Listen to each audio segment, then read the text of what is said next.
Welcome to our media channel. Here we try to share wisdom in detail, in depth.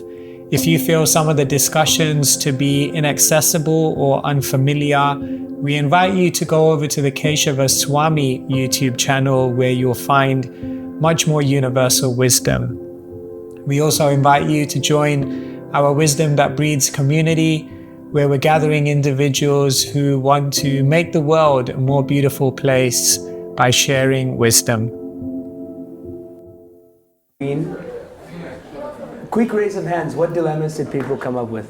Any interesting dilemmas? Yes? We shared dilemmas that were similar. We talked about trying to balance spiritual life and our human life.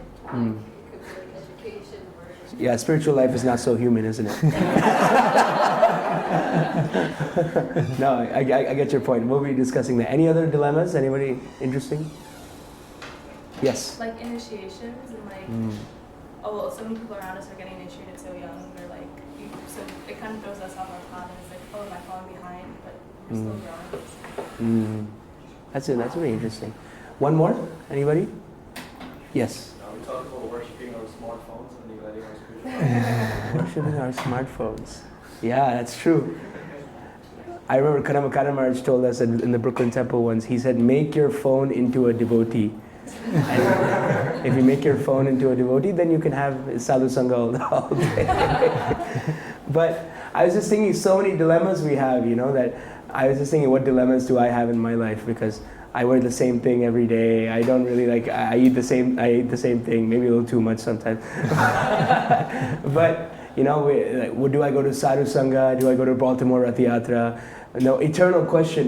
Do I go to Tawako or do I go to CNJ? Marge, maybe we'll start with that. Tawako or CNJ? What do you think? The right answer is Bergen. But it's we go through so many dilemmas every day, and actually, there's a thing called decision kind of fatigue. Has anybody heard of decision fatigue? It's so many decisions we have to make, and just for material life, what to speak of all the decisions you have to make in spiritual life. And that's kind of the basis of the Bhagavad Gita. Arjuna is leaving, putting his bow down and saying that, I don't know what decision to make. What's the right thing? What's the wrong thing? And actually by associating with saintly devotees as Maharaj, we get the benefit of getting the Krishna conscious perspective on real life decisions. So I've kind of compiled a few common decisions that we all have to make, and we'll definitely have time for you guys to rebuttal, or if you think I'm not arguing a decision, maybe I'm a little biased to one aspect or the other. And you can feel free to share in. We have a little bit of a time limit, but not so much. It's free. Maharaj is here to give us time for you. I hope there's no time limit. And so let's just pop in. And I've kind of structured this kind of we have a few different topics. So the first topic that I wanted to speak about is life choices, and specifically in terms of career. And so the first choice, it was very applicable to me also. Should I earn a lot of money and work hard, or simply get a simple job and live peacefully? You're not going to do either of those.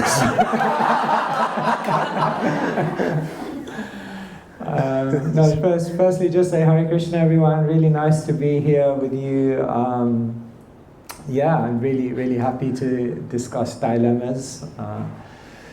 By the way, I'm going CNJ and Tawako, and I'm going Brooklyn and Bhakti Center.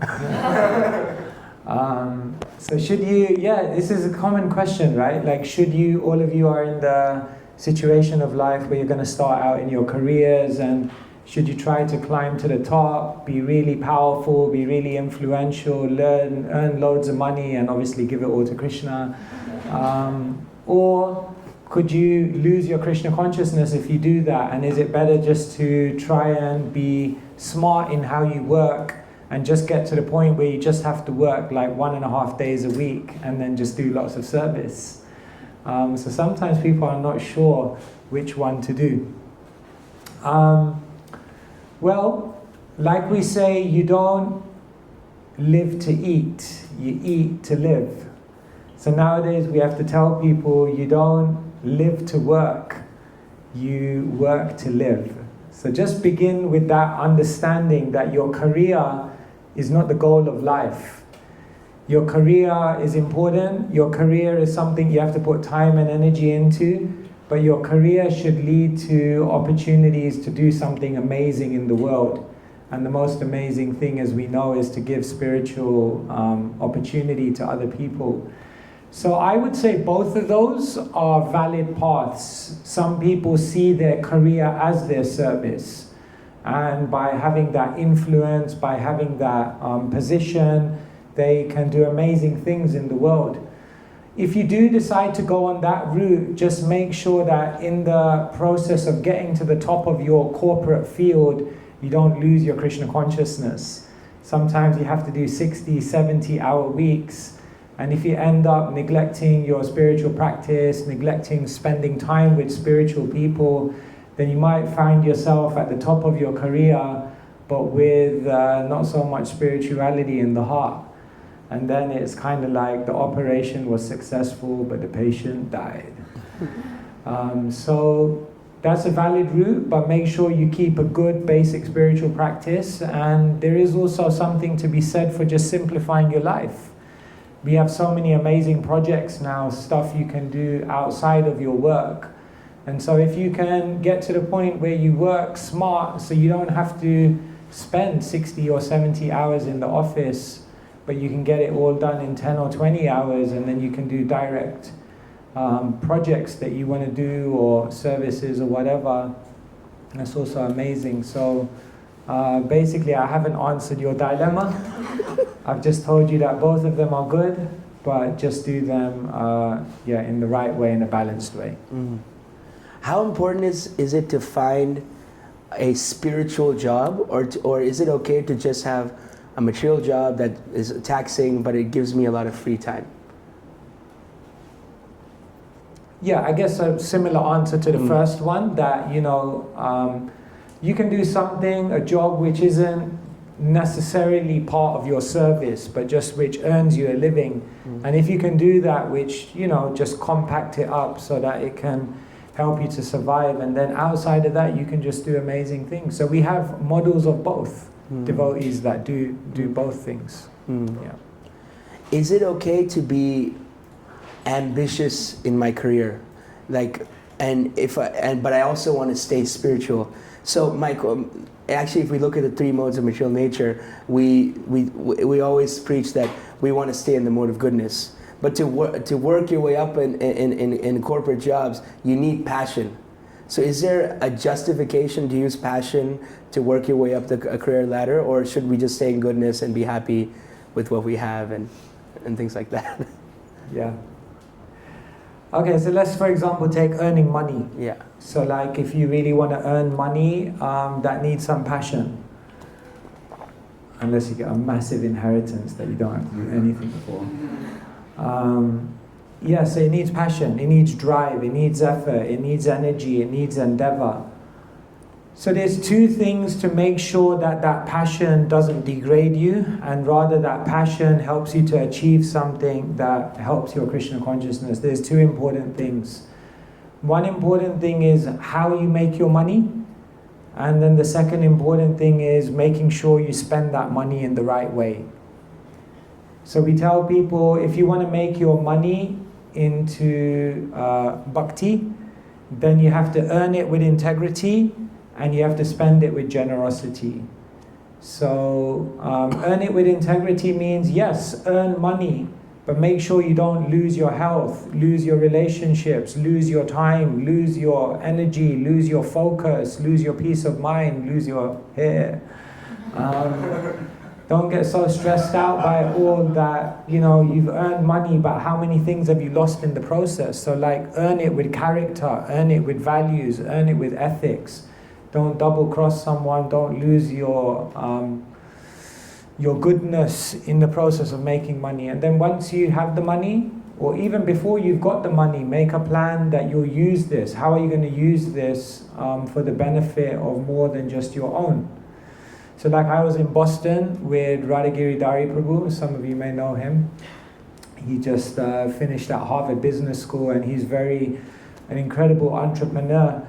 And he just meets entrepreneurs around the world, and he just tells them from day one, you should write it down in your kind of your entrepreneurial endeavor that you're going to give 50% to another cause, a dharmic cause, a philanthropic cause.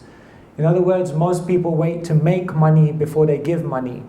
But he says that if you give money from day one, then you actually end up earning more, because Krishna sees that you're going to utilize it in the right way. So you're never going to lose out. From dharma comes artha. So you can be ambitious, you can be passionate, but earn it with integrity and then utilize it with generosity. When dealing with the material world, we sometimes have to have a material motive or material mind. Can I still be successful in the material world if I put Krishna first always? As your example with Radhagiri Dari Prabhu, that may just be a one-off, but can I still be successful on a regular basis if I put Krishna first?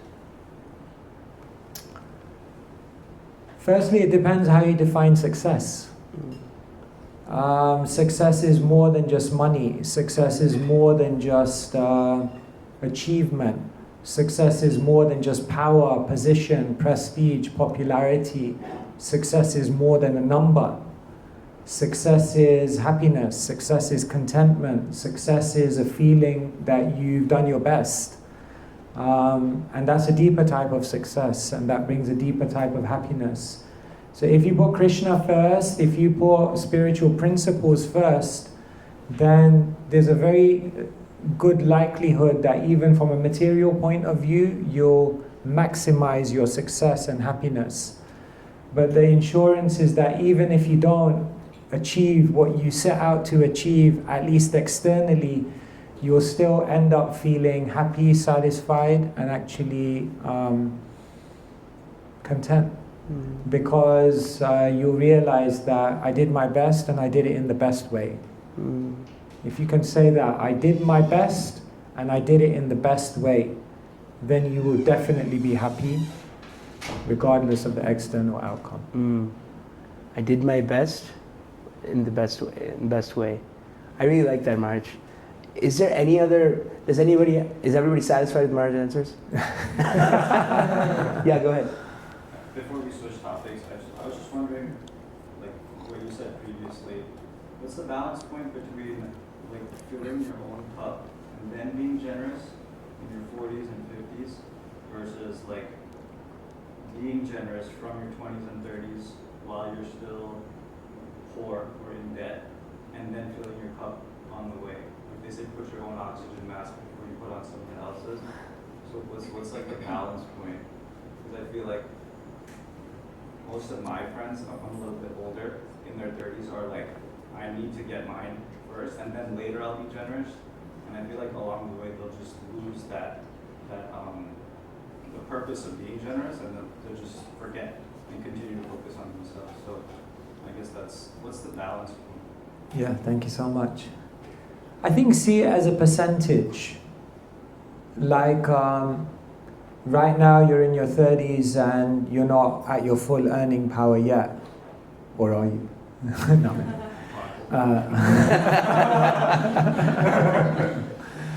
So generosity should be there from day one. Selflessness should be there from day one. That spirit should be there from day one. Because if you start with that spirit, then that spirit will continue to grow in your life. You'll be surprised, it's so easy to get attached. It's so easy to get attached. Even if you go into the temple room for Mangalarti, you'll see the same people standing in the same spot. They get attached to their place. You'll be surprised, it becomes actually very difficult to be a giver, to be selfless, if you don't train yourself in that from day one. The second thing to realize is that dharma rakshati rakshita, that if you protect your dharma will protect you. So Krishna is Lakshmipati, he's the husband of the goddess of fortune. So if you try to serve him, then why will he not reciprocate with that? And I'm just speaking it here philosophically, like, yeah, easy for you to say. But you can ask Radhagiri Dari Prabhu. Every entrepreneur that from day one has said, I'm going to give 50%, the amazing thing is their revenue expands to a point where actually the 50% that they're getting is actually more than what other people who are taking 100% get. Now, you have to have that faith. And that's what Krishna consciousness is. Krishna consciousness is the faith. Shraddha Shabde Vishvash Kohe Sudrida Nishchoy Krishna Bhakti Koile Sarva Karma Krita Hoy. In New York slang, that means if you serve Krishna, Krishna's got your back. That's what it means. So, if we want to practice Krishna consciousness in reality, it means we need to make real decisions with that belief. And then what you'll do is you'll see Krishna will reciprocate. But yeah, you have to be practical. You need to get a flat, you need to get, invest in certain things. Maybe at some point you'll have kids. Good luck. No, I'm joking. It's a very, very beautiful thing. And you'll need money. But give a percentage. Start with something. And then maybe increase that percentage. Or naturally it will increase as the percentage of your wealth increases. But it should always be a principle. That helps. Very helpful. Thank you. Any other questions on career? Yes. I have a question in terms of finding a career which is an easy career to go into. There's guaranteed returns on money, but it's not really aligned with your nature. So is it better to get that, get into a stable position, and then maybe later on down the line switch from a position more aligned with your nature, or is it better to go with your nature first and focus on that? Yeah, generally just start somewhere. But don't be satisfied with security. Don't be satisfied with safety. Don't be satisfied with comfort. In today's day and age, safety, security, and comfort has become the goal of life. No, that's just the platform. That's just the starting point. That's just the place from which you now can discover your potential. So yeah, by all means, you need to have some kind of security and foundation. But you don't just build a foundation and then stop there. Like, imagine if people go like 10 meters into the ground and build this incredible foundation, and then once they build a foundation, they just stop. It's like, okay, come on, this is the exciting part now. So that's the whole thing. Like, people just think, yeah, I've got security, I've got comfort. That's it, I'm successful. That's a huge letdown. That's a huge loss. Because the point at which you could really do something, you stopped. So yeah, just start and where you can, and then just always progress it. Is that right? Any final ones? Okay, that's Just a footnote on this, I've never had a proper job in my life. Just add that disclaimer at the end. I think None of this that's advice works out. I think that's why this section was quick, because I had never had one either. Marge, the next topic that I wanted to talk about dilemmas about is friends, society, and fitting in.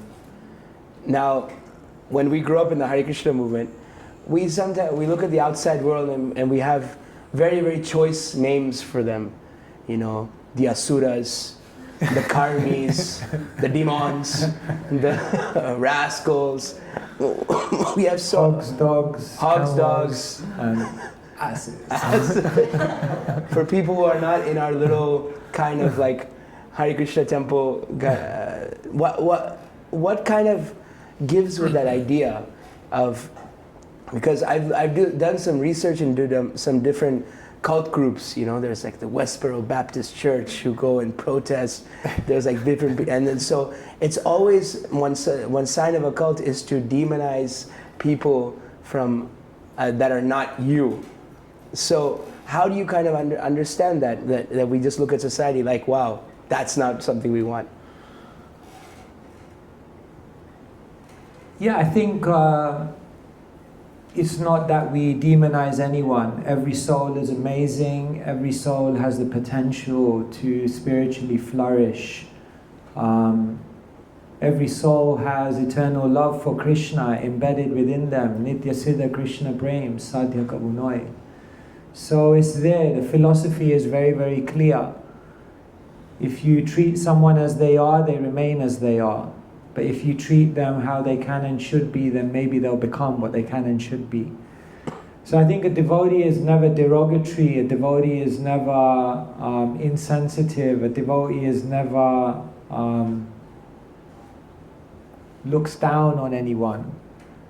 But rather a devotee looks at everyone and sees the potential and interacts with them with culture, respect, encouragement, enthusiasm, and empowerment to bring out the best in them. But yes, it also is said in our philosophy, Asat Sangha Tyaga E Vaishnavachar, that to give up the association of those who are not practicing is one of the qualities of a Vaishnava. And I think what that really means is that you can be around people, but it should be that the transfer of influence is going from you to them rather than from them to you. In other words, to associate with someone in this context means to take influence from them. And so the moment that you're around individuals who you feel are negatively influencing you, at that point it may be time for some tyag. Okay, a bit of distance here now. But there is also a beautiful way in which you can spend time with individuals who aren't necessarily devotees of Krishna, and you can make the transfer of influence the other way. So yeah, I would say just see, are you taking association or are you giving association? Generally, when from the devotees we take association, and those who are maybe not practicing, we try to give encouragement and association. That kind of flows into my first question is, should I have many friends outside, or when I'm in school or I'm in work and they're not devotees. Should I stick it out with my non-devotee friends, or asat sanga tyag? Block them on Instagram, Facebook, WhatsApp, and not talk to them, not hang out with them. What should be my modus operandi with non-devotee friends? Yeah, similar thing, you know, that try to help them, try to serve them, try to bring some spirituality into the conversation, try to elevate the relationship to something more substantial. We should try to do all of those things first. The other thing is, I would say that sometimes you can also learn certain things from non-devotees, seemingly, that even devotees don't have. It's like sometimes you can meet so-called non-devotees who have incredible compassion, who have incredible tolerance, who are very, very, have many wonderful qualities that we can learn from. And so you can always learn something from everyone. Even a broken clock tells the right time twice a day. Do you have any examples of learning something from a non-devotee? Many. Once I was on book distribution and I stopped a Christian lady, and she was obviously very touched that I was trying to teach people about God, but very unhappy that I wasn't telling them about Christ. And but she was very nice. Anyway, she went away and she came back, And I saw her sitting on the bench, and she continued sitting there for the whole day.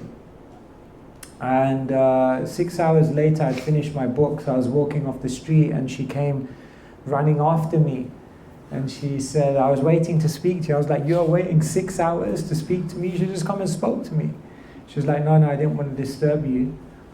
And then from her bag, she pulled out this beautiful copy of the Bible, and literally with tears in her eyes, she said, actually, you're an amazing person, and you're really trying to do good things for the world, but I'd really like you to also read this and see if there's anything good for this in you, good in this for your life.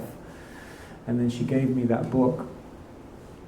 And I was touched because I realized that I'd been giving out books every single, hundreds of books that day. But I don't think I gave one book to anyone with that level of compassion, that level of concern, that level of kindness. And then I realized, Krishna sent her to teach me that some people love to preach, but some people love the people they preach to. And maybe I like preaching, but how much do I even care about the people I'm preaching to? And so she taught me that that sensitivity. So like that, we can learn so many things from people who may not be devotees of Krishna. I kind of want to switch it to the perspective of kind of the non-devotees looking at us, that we have quite odd practices. I remember one time you were sharing in one of your classes that some new person came to the morning program for the first time, and he sees one devotee just chanting his japa, running laps around Tulsi, one devotee falling asleep in the corner. And it's like, when they look at us, it's kind of like we're weirdos, It's kind of feels unnatural. And so we sometimes try to fit in to the culture. So how do you be kind of a normal person with being spiritually authentic? Spirituality is all about principles. If you live with purpose and you live with your principles, then you're living spiritually. You can dress in the same way as other people, you can seemingly talk in the same way, you can do the same things, strive for the same things. But when you're doing it with a different purpose, a spiritual purpose, and when you're doing it with spiritual principles in mind, then it may look like you're the same as them, but you're actually completely different. So Krishna consciousness is not about sticking out. Says the guy carrying a stick. Krishna consciousness is not about sticking out. And Krishna consciousness is also not about fitting in either. But Krishna consciousness is about living with purpose and living with your principles in mind. And when you do that, you can be relatable to the world, you can connect with people, you can speak their language, you can be totally part of this world in one sense, but you can be living on a completely different level because your internal state of consciousness is very different. I'll make an admission, Maharaj, that when I was in high school, I decided, my senior year of high school, I was like, I don't care what people think, I started growing a shika, and then my teachers would ask me, and they're like, what's that little piece of hair growing in the back of your head? I'm like, I'm trying to grow a man bun, So, but I realized that I was hiding my spirituality. I was trying to hide who I was.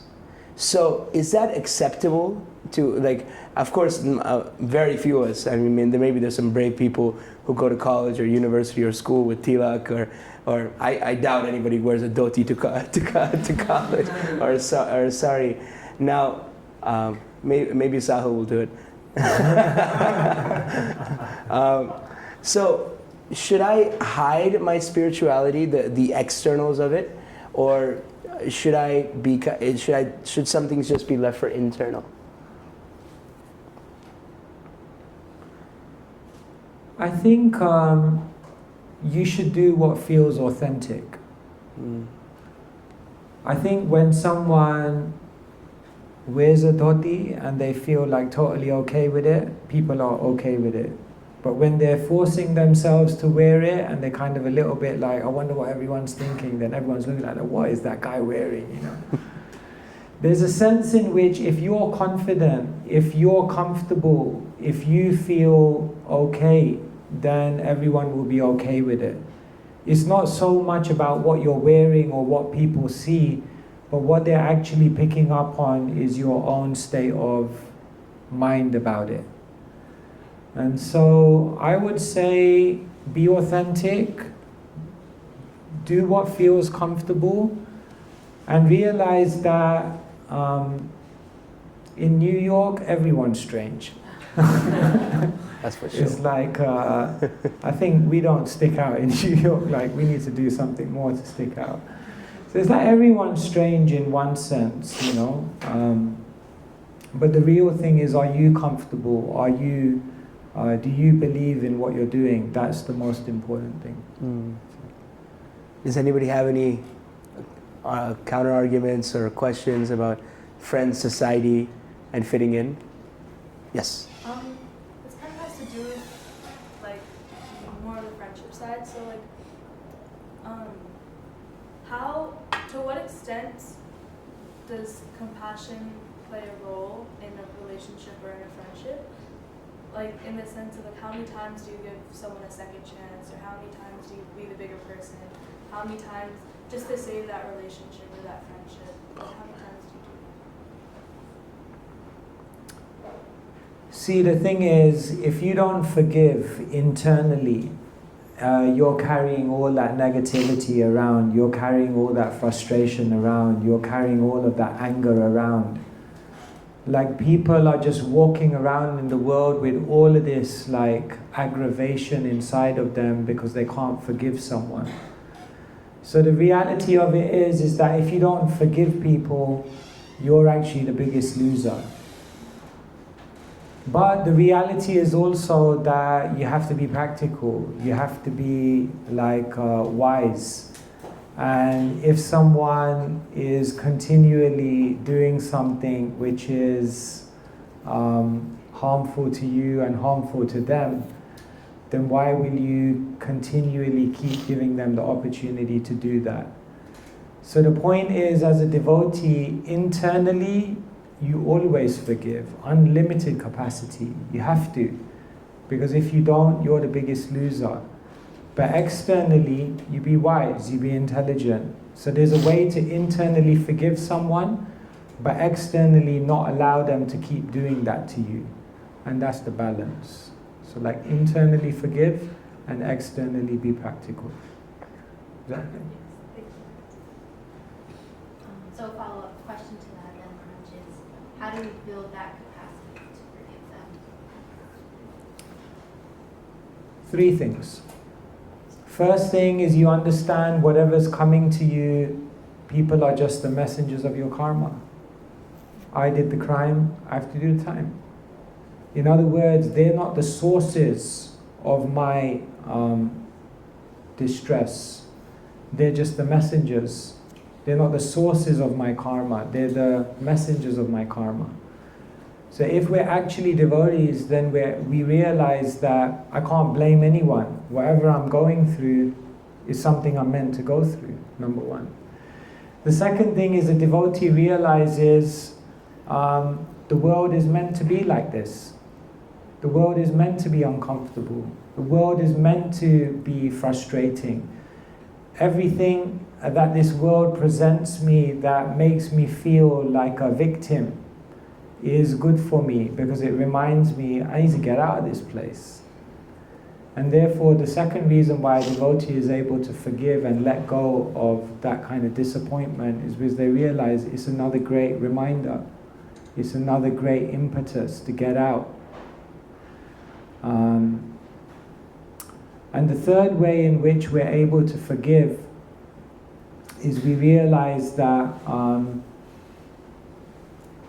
I have done so many things to other people.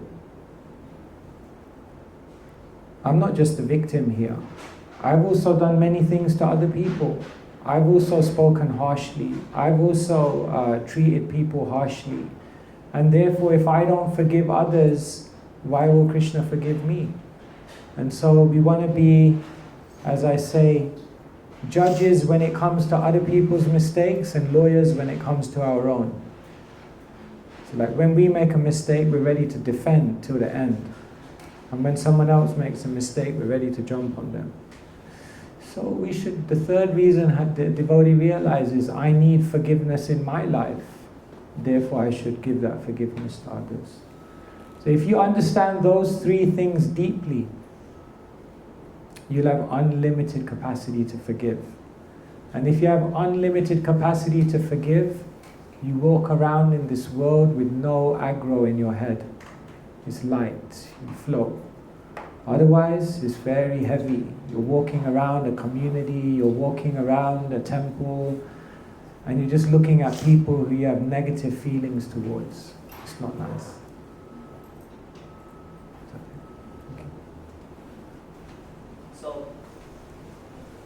So in the face of people who often comment about your culture, religion, either judge you or even borderline make fun of like your culture, your religion, or whatever movement you're part of, right? What is it the right approach to take that? Like, do you either be calm and kind of ignore them, or should you stick up for yourself, kind of defend them and defend yourself and tell them, no, what you're saying is wrong, you shouldn't be saying things like this? What is like the right approach to that? The first important thing is a religion should be able to also laugh at itself. We did this recently in Sweden with all the Gurukulis there. We just spent 1.5 hours discussing everything in the Hare Krishna movement that makes us laugh. It was pretty good actually. I think the first thing is that when people make fun of us or they make jokes, oftentimes the best way to deal with that is just to be not affected and just to reply back with a joke. The more you give, the more you show an aggravation, the more you show you're affected by it, it kind of fuels people to do something even more. But humor itself is very disarming, so try to reply with humor, like don't take it so seriously. When someone is actually very strong, very rooted in what they're doing, then actually they become less defensive because they know, like, this is right what I'm doing, like I don't need to prove it to anyone. So I think that's the first thing. I think the second thing is, if there are other people and you need to set the record straight, then do it, but do it dispassionately. Do it without becoming emotionally involved. Do it based on logic. Oftentimes, everything that people accuse the Hare Krishna movement of, you could probably launch the same accusation against them. So oftentimes, the best way to answer a question is by asking another question back. Or the best way to answer an accusation is by showing that that very same accusation could be leveled at them. And in that way, what you do is you deal with it in a less confrontational way, because you say, well, we may be doing this, but you're also doing this. And like this. So also you have to see, is it even worth having a conversation with this person? They say never have an argument with an irrational person, because they'll bring you down to their level and then they'll defeat you with experience. So it's like some people, it's just not worth it. Like, what's the point of even having a conversation here? Because there's no logic here. It's just emotion. So just save your energy then and the ultimate proof of Krishna consciousness is that you're happy. It doesn't matter how many arguments someone has, if you're happy, no one can argue with you. And therefore Prabhupada said preaching is easy business. Just show people how happy you are. That speaks volumes. So that's the ultimate answer to everything. Is that okay? Hare Krishna, this is about going back to like relationships. How do you maintain like a healthy and stable relationship with like people that you're closest to? This might be like relatives, like family members, even if you might not see like eye to eye with them, or even if like they might not like, even if they might not like support you like spiritually or stuff like that. Like how do you make sure you grow spiritually but also maintain a healthy relationship with them? You're asking me all the questions that I don't feel confident to answer. Ask me about work, I ejected myself from work. You asked me about relationships, I ejected myself from that. Such a hypocrite. Well, there's a few things, like we said. The first thing is that in a relationship, don't always look at what you're getting from the other person, but oftentimes we think, this relationship isn't Krishna conscious because I'm not getting anything Krishna conscious from them. But a relationship can help you become more Krishna conscious because that relationship gives you an opportunity to give. So you can always give to people. You can always serve them, right? And you may say, but they're totally closed. Then spike their drink with Mahabhota or something, you know. But in other words, do something spiritual, like help people. And when you help people and serve people and try to give them spiritual benefit, then even though you think you're not getting anything from that relationship, it's making you more Krishna conscious, even if they're not making you more Krishna conscious. The second thing, like I said, is that people may not be Krishna conscious, but there's so many things we can learn from them. Third thing is that even though people may not be Krishna conscious, they gave you so many things in your life that help you to be Krishna conscious now. So it's like, had they not given you all of those things, you wouldn't be where you are now. So it's important to show that gratitude. So like that, you know, spend time with them and realize that at any moment people can change. You'll be surprised. One life event can happen, boom, and then they just change, you know. There was one of our ladies at the manor, about your, how old are you? 16. So she was 18, and Gujarati girl, 18, and she went to join the ashram. You can imagine how her dad reacted to that. And her dad literally came into the temple and dragged her out, like literally dragged her out of the ashram. 3 years later, he got initiated by Shiva Ramswami. It's amazing. And now he's just like, he preaches to all the young people, you should join the ashram. In the temple. It's amazing. People change, you know. People, so never write anyone off, you know, like always give the opportunity. And if people are annoying and they get on your nerves and you think like, just realize they're also helping you. They're helping you to develop tolerance. They're helping you to develop patience. They're helping you to look beyond all of that and still serve. So even that is helpful. So like that, you can use any relationship to advance. Is that okay? Yeah. One more. Krishna Maharaj, so this question goes back to the talk about like external factors such as earning tilak and your devotional calling. For some of us, it's something that we're very accustomed to every day, and then a lot of us, it's like either we're uncomfortable or we kind of grew out of it. So, what would you say are like what is the role of these external regalias, and like what's the benefits, what are the motivations behind like these external factors? How important is it for Krishna consciousness in general to like wear tilak, to be in devotional clothes, all that stuff? It's a culture, and if you do culture with knowledge and with devotion, then that culture helps to deepen your Krishna consciousness. But it's not the all in all. And so, should you do it or should you not do it? Depends who you speak to in ISKCON.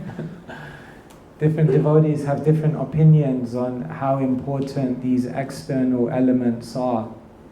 So do you want my opinion or? Stop the recording.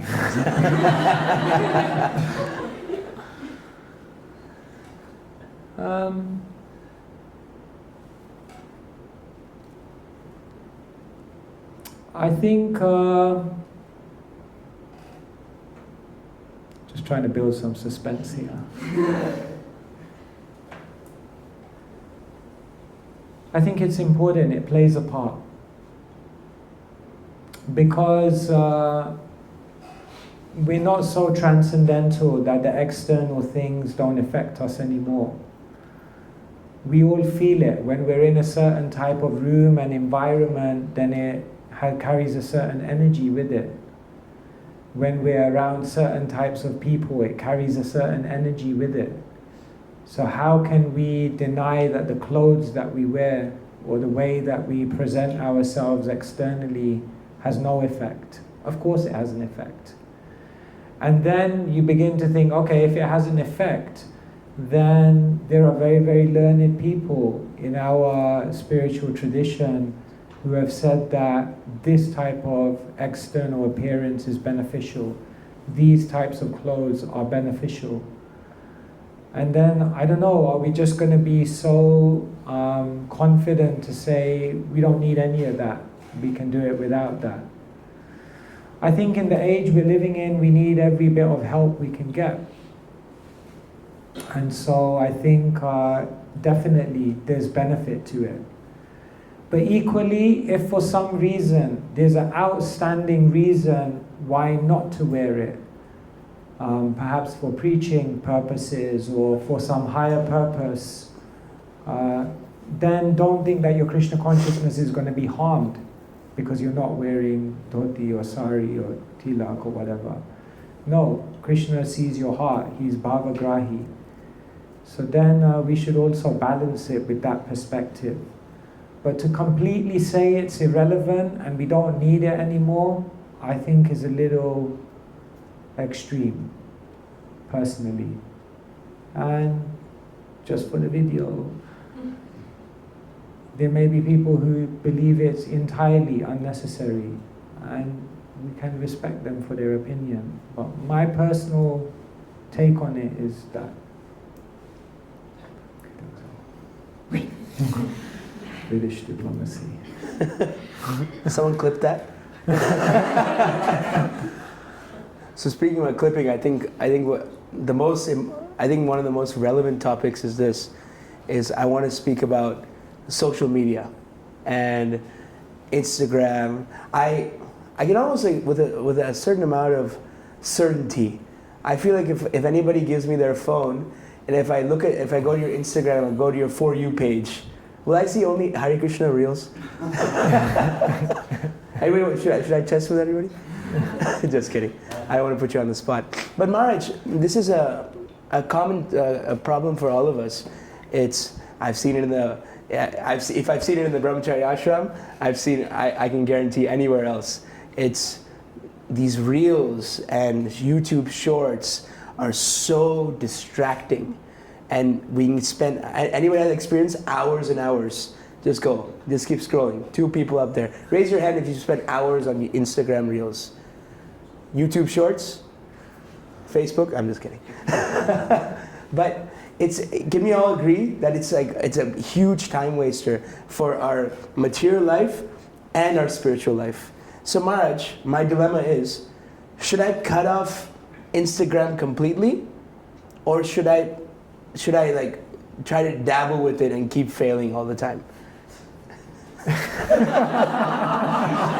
Because I've tried being spiritual with it, but I keep failing at it.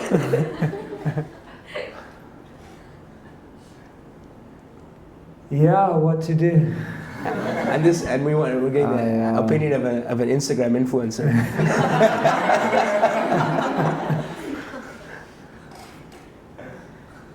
I think it's a very individual decision. I think, like we say, you got to ask yourself the question, are you using technology or being used by the technology? So, well, I think there are a few things you can do, first off, without having to go completely cold turkey, as they say. The first thing is, for the first hours of the day, don't even look at your phone. Just build in that discipline, that when you wake up in the morning, you don't look at your phone. For the first 3-4 hours of the day, you don't look at, what to speak of social media, you don't even look at your messages. If you train yourself to just do that one thing, then you'll find that you build the kind of mental resilience to not be used by technology. So the first thing is I would say is make some boundaries. No boundaries means that definitely you're going to get exploited by it. The second thing is I would say make sure you're, well, you can put some controls around it also, right? Like to only see certain things, or to only, I don't know, now there must be some technology, right? To like limit what you see and where you go and all that stuff. So maybe you can utilize that kind of stuff. And then finally what I would say is the deeper root of why we get absorbed in all of these things is because we don't have something more exciting in our life to do. If we get to the root of it, why would you oversleep? Because you don't have something that productive to do in your life that's capturing your imagination. Why do you waste time on social media reels? Because you don't have something else in your life that's so capturing that you just don't have scope to waste time. So the deeper root, whether it's wasting time in this way or that way, the deeper root of it is we still haven't found something that we feel to be so exciting that I have no time to lose in pursuance of this. So that's ultimately what we have to work on. Because if you don't solve that, you may come off Instagram and you might find yourself wasting time in other ways, because the root of the problem is still there. I'll switch it to the positive now, that you have done the social media quite well in terms of your outreach, your reach in reaching new people. And raise your hand if you have Instagram. Ryan, hi. YouTube, anybody on YouTube? Create on YouTube? Not so, okay. So, Maharaj, almost every single person here is on Instagram. Should we be influencers? Like, should we use our social media in trying to share bhakti? Or is it kind of like we should just leave it and that's just like a personal thing? Whether you're on Instagram or not, everyone's an influencer. Sociology tells us even the most introverted person will influence 10,000 people in their life. So everyone's an influencer. When you walk out, you're influencing people. When you speak to people, you're influencing people. You know, when you advise people, you're influencing them. Everything you do is influence. So everyone's an influencer. But one thing I want to say about influencing is that we often see influencing in only a one-dimensional way. If you think of influence like 3 dimensions, then there's scale, there's depth, and there's duration. So most people think you're only an influencer if you have massive scale. How many followers do you have? None compared to you. So some people think influence is just about scale. But actually real influence is when you have depth in what you're actually sharing, And real influence is if you're so convinced by it that you're able to do it day after day for many, many years on end. In other words, what's a bigger number? 10 times 1 times 1? Or 5 times 2 times 2? In other words, most people in influencing, they think it's all about chasing scale. But if what you're sharing has depth, if what you're sharing has purity, if what you're sharing has compassion behind it, and if what you're sharing is something that you've genuinely realized, then even though you may have less scale, you'll end up achieving more influence. And so even when we talk about influence, try to see it in a deeper way than just scale. Any other topics on social media? Any dilemmas has anybody faced? Yes? I think, going back to the exciting point, I think in real life, or on the flip side, social media and the phones are designed in such a way to prey on your dopamine systems. Like real life is not supposed to be even like a fraction as exciting. And then spiritual life comes with so many rules that's, for the most part, less exciting than regular life. So how do you, that's my rebuttal. Like real life is not supposed to be as exciting as like the games, the social media, like the influencers, all the things that they're doing, travel. So it's like, that's why we're stuck on it. It's because it's that vicarious living that like, I can't do this here anyway. So I was just wondering, like, Yeah.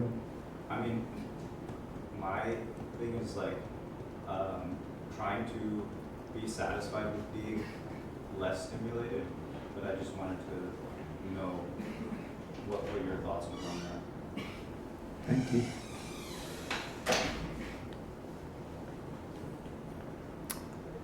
Srila Prabhupada was sleeping 2 or 3 hours a day. The rest of the 20 hours of the day he was active, he was engaged. He was doing what he was doing every single day. And he was showing up with increasing levels or sustained levels of enthusiasm and inspiration in what he's doing. In other words, spiritual inspiration goes beyond dopamine. Spiritual inspiration goes beyond stimulation. Spiritual inspiration goes beyond the kind of immediate kind of agitation of a reel or a movie or a trailer or something. It's something much more deep, it's something much more profound, it's something much more ingrained in one's consciousness that drives you every single day. And so, have a purpose. It's all about purpose. You've all heard me say, the best alarm clock in the world is purpose. And so you may say, yeah, but purpose is not like an immediate fix of a reel or something like that. I would say it's even deeper than that, because it moves you in a deeper way. Because you see everything in life according to that purpose. And everything begins to stimulate you. And so this is actually Krishna consciousness. This is actually spiritual consciousness. And the proof is there. Devotees who have that kind of spiritual inspiration, that deep sense of why, an overarching purpose in contributing something to the world or to Krishna consciousness movement, whatever it may be, they act with sustained levels of enthusiasm. The proof is there. It works. But for most of us, we've left material life, and at the same time we haven't achieved that deep level of purpose in spiritual life. So because we're in this suspended existence and you need some kind of rasa, Instagram Reels become one go-to place to fill the void. But The real thing is we need to make it here where we have deep spiritual purpose. Some thoughts. Any other questions on Instagram, social media? Man, these are a bunch of sadhus here. Oh, Neela Madhav. Follow-up question in regards to the concept. So this is all purpose, but how can we find our purpose and what is like? How can we interlink it like our material and spiritual? And how do we find purpose within our spiritual life? Do something unique for Krishna. I don't think you're starting from zero. You already have some purpose. You already have things that you're doing. You already have things in your life that you've achieved and that have been very satisfying. You've already invested in certain things in your life that are moving you in a certain direction. So you're not starting from zero. You already have purpose. But now you need to refine that purpose. Now you need to focus that purpose. Now you need to elevate that purpose. And I think that's an ongoing journey. So we say in life you should have three people: a cheerleader, a challenger, and a check-in. A cheerleader means someone who's encouraging you, who's inspiring you, who's empowering you, and who's telling you you can do it, and who's giving you more faith in you than you have in yourself. A challenger is someone who says to you, I don't think what you're doing is the right thing. You can do better. You can do this. Why are you doing it like this? Maybe you could do it like this. And when they challenge you, that's very healthy because it makes you think about your life in a different way. And then you need a check-in. You need someone who you're reporting to, who you're telling about your successes, your failures, and someone who you're sharing all of that with, because that gives a sense of accountability. So most people don't have this in their life. We're just kind of walking the path alone, separate from these three types of people. And therefore, very, very few people find purpose. And even the people who have found purpose, very few are living with that purpose and fulfilling that purpose, because you can't do it without these three. So I would say you already have it, and now refine it with these three. Is that okay?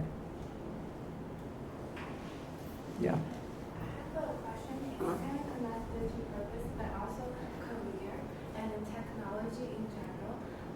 What do you think in the rise of AI, how can we first find like a career that's not going to be replaced by AI, but also at the same time preach to people? Now people are replaced by machines. When we call somebody at a call center, it's robots talking. How can we make still keep that human connection and preach to people, but now it seems like more robots are going to be in the workforce. That I don't know what's Yeah, thank you so much. Maybe we should ask ChatGPT.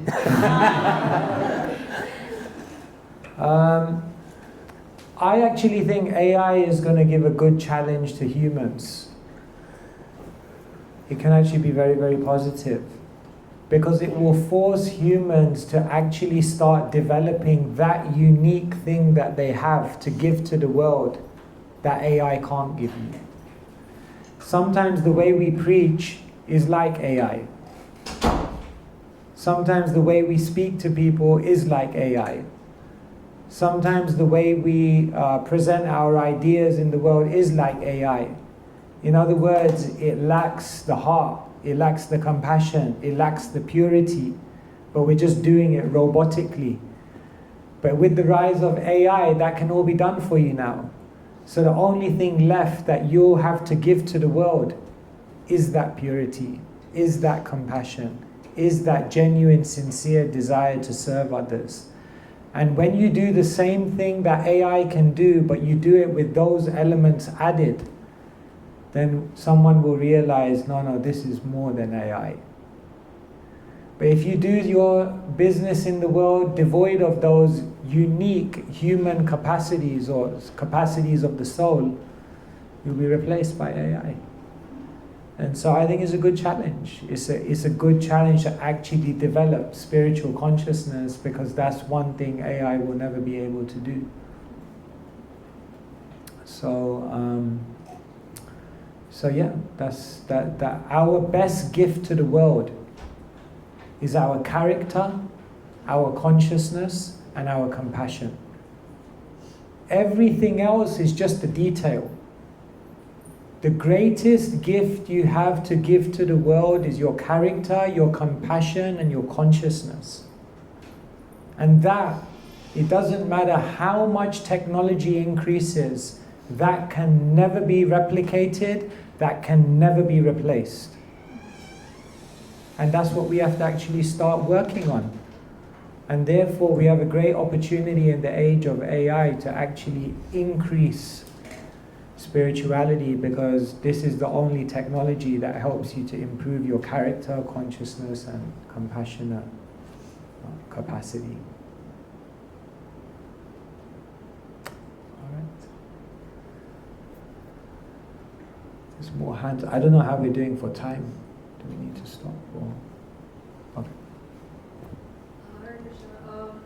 I wanted to talk about like our actions, like using AI and everything. Like, I don't know if many of us know, but like AI, it causes like a lot of CO2 emissions and everything like that. And on that topic, I wanted to ask, how do we keep our morals and beliefs aligned with our actions to make sure like what we're doing is not only beneficial for us, but also for like our planet and like the others around us? Yeah, thank you. Nice question. Yeah, therefore I said spiritual living means to live with your purpose in mind and to live with your principles in mind. Most people, they make decisions, they do things in their life, they invest their time, energy, effort, endeavors in different things, but it's not done in consciousness of their purpose and their principles. That's called unconscious living. And so whatever we do in this world as spiritualists, it should always factor in what are the principles. And what are the principles we live by? Krishna talks about that. Abhayam sattvasam sudir jnana yoga vyavastiti danam damascha yagyascha svadhyayastapa arjavam ahimsa satyam akrodas. These are all principles. Ahimsa, non-violent. Satyam, truthfulness. Akrodha, without a sense of anger or animosity towards others. Tyaga, in a renounced spirit. Abheshunam, with simplicity. These are the principles we're meant to live by. So we have an opportunity in every single act that we do in the world to try to live by these principles. That's conscious living.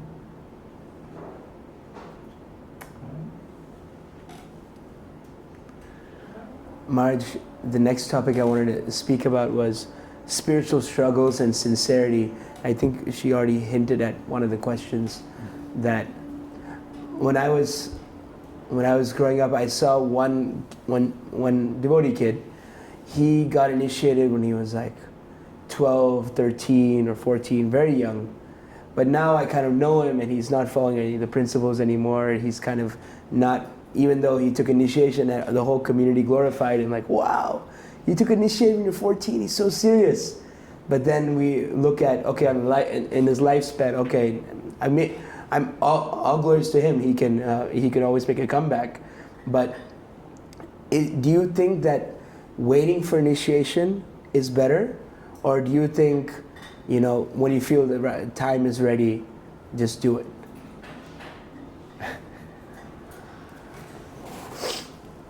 God, these are hard dilemmas. Should I pick this topic?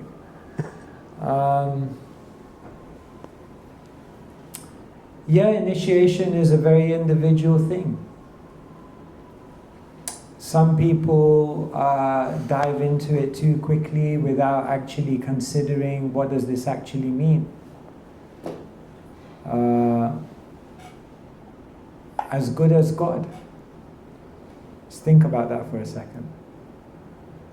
Shakshad Hari, the spiritual master, is to be seen as good as God. In other words, one must have faith, one must have trust, one must have a deep sense of conviction that this person can guide me to perfection. And if we're at an age where we don't think we have the spiritual maturity to even understand what that means, then you might be wise to wait. The second thing I would say is that initiation goes much deeper than just the day when you sit in a temple room, make a vow and get a new name and sit in front of a fire. Initiation means you accept someone deeply in your heart, that they are the via medium of Krishna's message to me. And if I follow what they're saying, then I'm completely aligned with Krishna. In other words, the real initiation is in the heart. And that real initiation can take place way before the day you get initiated. It can take place on the day you get initiated. And for many people, it may happen much after the day of initiation. So therefore, the real initiation is the connection you have with that person, that deep faith and conviction. And the final point I'll make, just to balance it, is that it may feel risky to take initiation. But everything's a risk. Getting married is a risk. Taking sannyas is a risk. Getting initiated is a risk. But the interesting thing is, not doing all of those things is also a risk. Because every decision is a risk. And we tend to think that doing something is risky and not doing something is safe. But that's actually a complete misunderstanding. Therefore, yes, life is always risky, by doing something and by not doing something. So don't try to look for a risk-free life, because that type of life doesn't exist. But just ask yourself, which risk can I take which is most informed and which has the most potentiality of taking me somewhere significant? And then risk in that direction. Continuing this idea of risk, we've had in our society, we've had also many examples of people who have kind of taken that risk and not been able to live with it, and they're much more senior to us in terms of spiritual maturity and age, and so how do we understand? How do we keep going when we see somebody who is much more, got more mercy, got more has so much attachment to the holy name, but still may slip up and make the wrong decision? What's the chance for us? The chance for you is that there are so many people who have done it. The chance for you is that there are so many people who are doing it right now.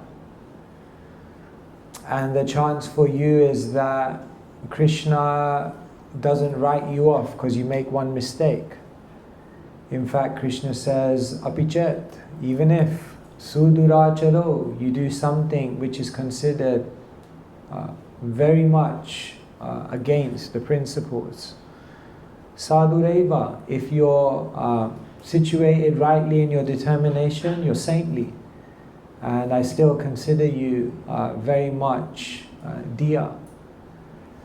So, life is full of mistakes. That's the nature of the human condition. In fact, it's one of the 4 weaknesses that humans have.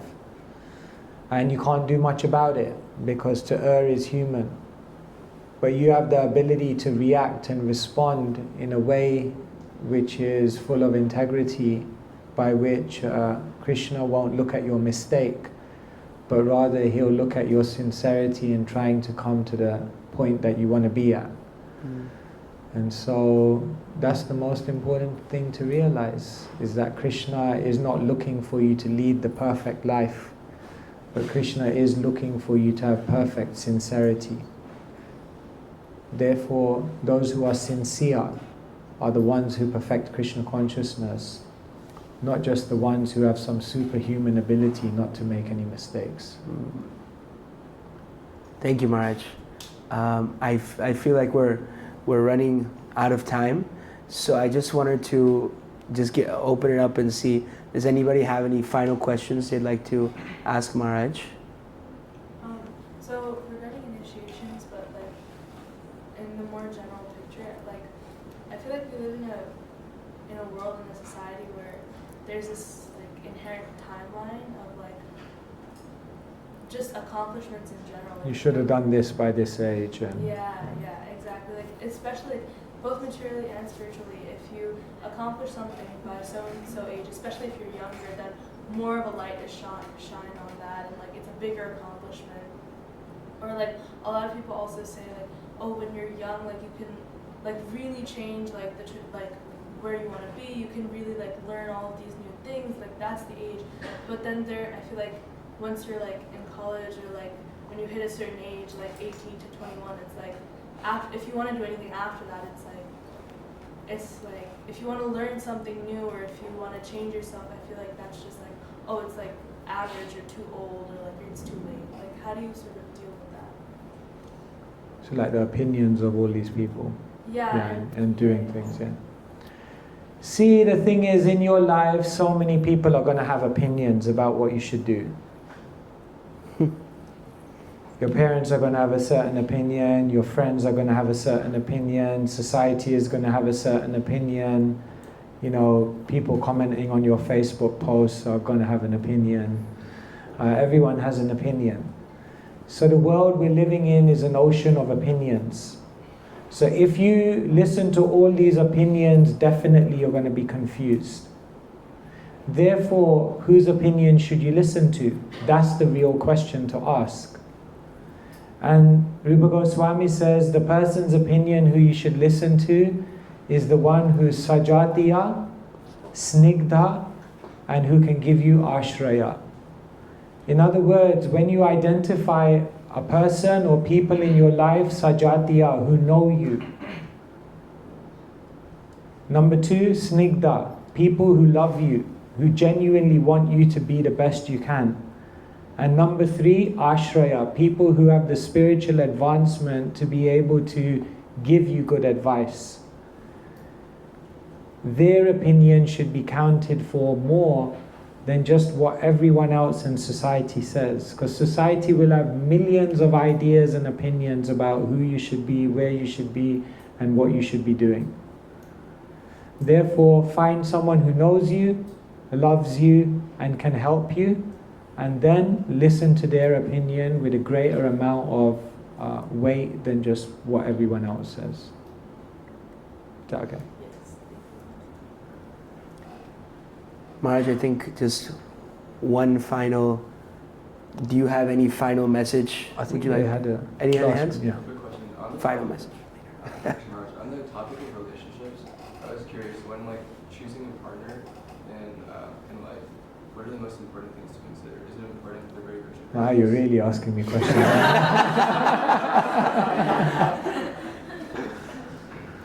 I think Hadai Pran is qualified to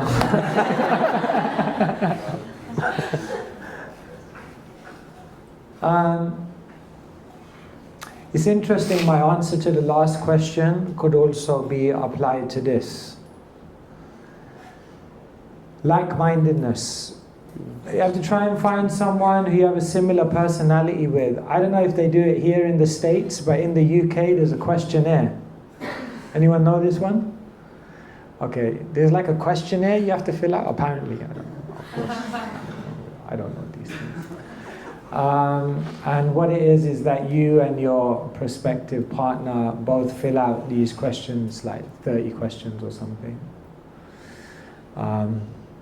And it helps you to understand whether you're like-minded, whether you're trying to head in the same direction in life. So a lot of it is just material, from a material point of view, just being like-minded and complementary. The second thing is the basis of any relationship is that the person is not looking at what they're getting from you, but your sincerely looking at how you can serve each other so that each of you can be the best you can, and how together you can both go to Krishna. So when that's the basis, a mood of service, which is basically that's what real love is, then you're going to have much better chance in that relationship. And the third thing is spirituality, like Krishna consciousness. The more Krishna conscious two individuals are, the more chance they're going to have of making it a success. Because the more Krishna conscious you both are, the more you put Krishna in the center of that relationship. And so, if you put Krishna in the center of your relationship, then definitely it's going to be successful. So those are probably the same three qualities you could probably apply for that. Is that okay? All right. Any final words? Final words? No, thank you so much. I hope some of this was useful. We just realized that all of you are in stages of your life where you have to make decisions. And decisions mean dilemmas and sometimes confusion. So we thought we'd just try and discuss what some of those may be. Hopefully it was useful. And thank you to Hadai Pran as well. Give him a round of applause. Let's give a bigger round of applause to Keshav Maharaj.